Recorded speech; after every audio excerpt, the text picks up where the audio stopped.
Hi, I wanted to show a little bit more on decoration.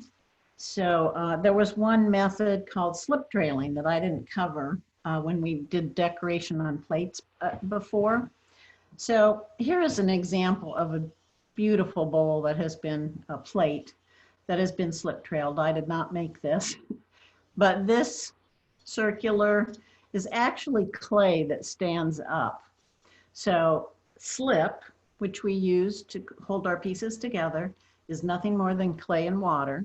So it's more wet and it stands up from the surface and it can be put on using a variety of tools. This is an example of one that's used a lot, or even the kind of thing that babies use in their nose, that you use for baby's nose, or a bottle. So I put some slip into this bottle and I want to put it around the edge of this plate. So I tried a little bit on some plastic. It's always good to kind of see, okay, does it run? Is it thick enough? And I kind of think I like that last design. So I'm going to make sure my slip's coming out. It is. I'm going to put it on the banding wheel so that I can turn it rather than having to turn my hand. As I go along, I can, whoops, okay, I can move the wheel rather than move my hand. So I got a little spurt there. All it is clay. I can clean it right up. So that's an example. I'm just going to leave it like this. If it ran a little bit, I'd like it, but I don't think I can coax it to run. I'm just going to have that raised lip as a decoration on this plate. As another example, I'm going to go back to this square plate. And this time, instead of using a plain slip, the plain same color as the clay, I put blue in with my slip. And this is a light lavender. I don't know actually if it's deep enough. But I'm going to put stripes all along this plate. And basically what I want to do is marble. So I don't know if y'all have ever tried marbling. It's a fun little craft. And so I have tried many times. So here's another time to marble clay. So you start out basically with lines of your medium and then comb it. Now what's happened there is that I've got a little piece of clay that's not coming out. Okay, there, I got it past that piece of hard clay. And I can go back, pick up where I left off.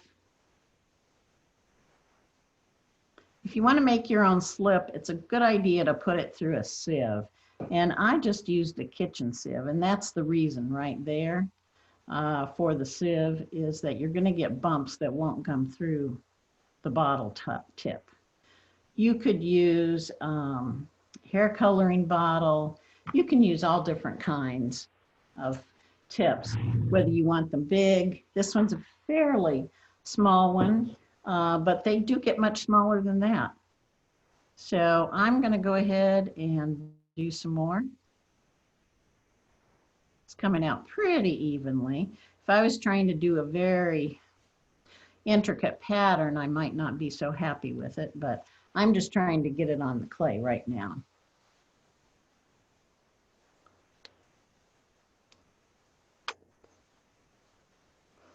And I might not have enough slip in here. Let's hope I do.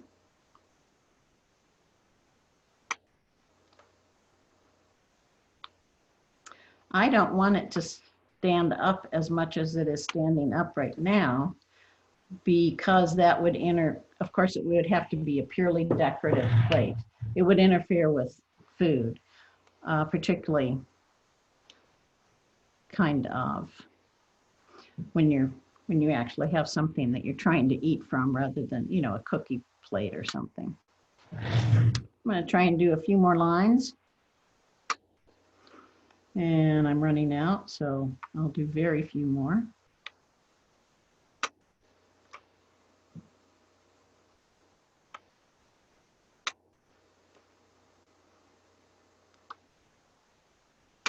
Okay, now, for those of you that have marbled before, you pull something through the medium.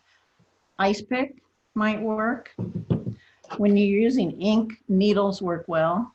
This is, I hope, will be working. So I'm going to try it and go one direction first.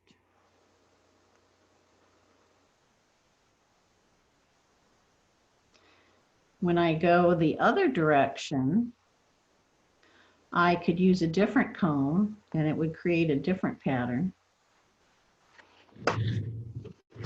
Okay, it's not the same corner to corner, but I don't care. That's fine with me. I'm going to try and use this comb, a pick, and go the opposite direction.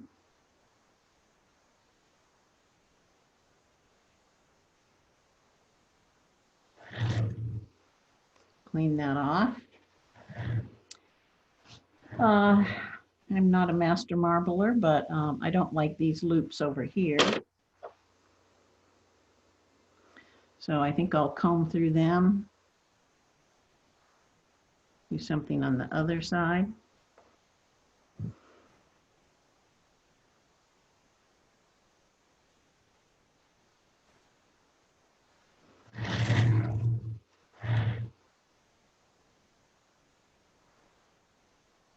I can always clean up those edges.